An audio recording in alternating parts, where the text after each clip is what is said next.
Hello, I'm Chris. This is Gross Models, and this is issue 41 of Back to the Future's Delorean. The build is progressing. We're doing some more internals again today. We're starting with the center console. Obviously, the time circuits and that will be added to that at some point, and it's all going to look very, very cool. So yes, before we do the building, obviously we'll have a look and see. It looks fairly simple. Basically, we were just putting a few things in place on there with the gear stick going through from the bottom, and then the bracket holding that in place and the knob going on the top, and that's that. So nice and simple build, no complex, no electronics, but we're just going to get it done. But before we get it done, we'll have a look at the magazine.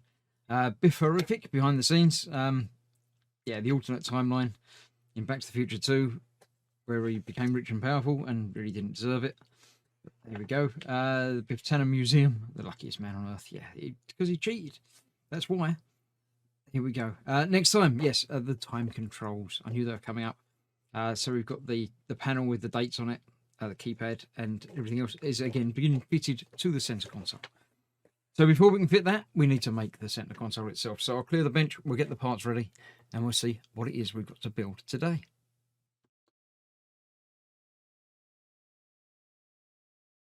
So today's parts, this main center console, which has got a couple of switches and things on there.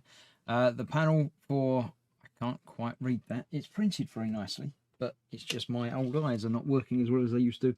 Defrost heater vent. Yeah, so the fan controls basically. I assume correct for DeLorean, but not changed for the Back to the Future one. The gear stick assembly is actually a soft rubbery material, which is quite interesting. It's obviously not going to be needed to move, but they made it in a rubber because they can, I guess. I don't really know. So first of all, we are going to slip this on the back there, just like that. It sits there like that, and it's held in place with a couple of AP screws going through the top there. We've only got 3 AP screws, so this is the only time that these are going to be used. That over there. That through. No, can't get that through there. Right, I'm going to go back to using my electric screwdriver for this, I think. Let's see how it works. I haven't used it for a couple of issues. So we get that lined up there. Get that in there, and there we go. Nice and easy. Second one over the other side. That's that. Let's just get them tightened up just to make sure it is where it should be.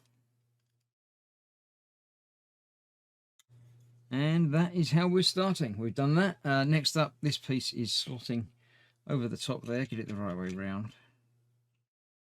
Sort of goes underneath a little bit there. Then should in place. Pops in place, and there's 2 screws to go into there. On the bottom there, they're going to be BP screws, I'm sure, because they're the ones that I've got left. They seem to be a little bit more substantial screws for some reason. Put those in again, either side of that. Get them in. Get them both in, make sure it lines up before you go back and tighten them up.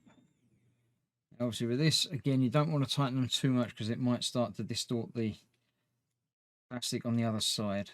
So where it's not actually got to hold anything in place against anything, it just needs to be tight enough so it's going to hold it down rather than strain against anything. So that should be good for that, I think, by the looks of that.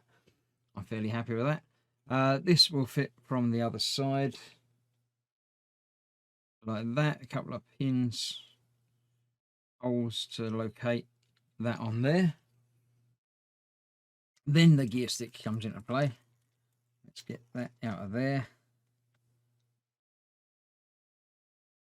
That will go through there, leaving a blob on this end and a stick on the other end. Comes through there like that. This will then locate over the top, covering over those 4 pins and being held in place. You guessed it, with 2 BP screws.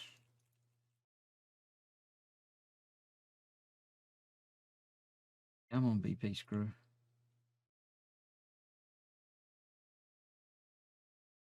One there, and the other one the other side.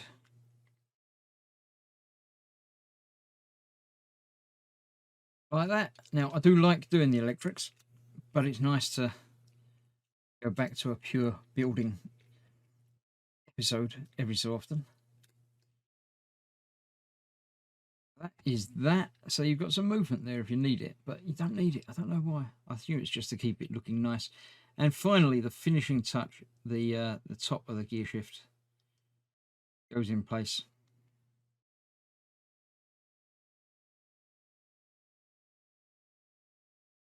I would say just like that, but that's not quite there. Let me just double check to make sure there's no special technique. No, it just says fit the. So this has a little bit of a blob on there.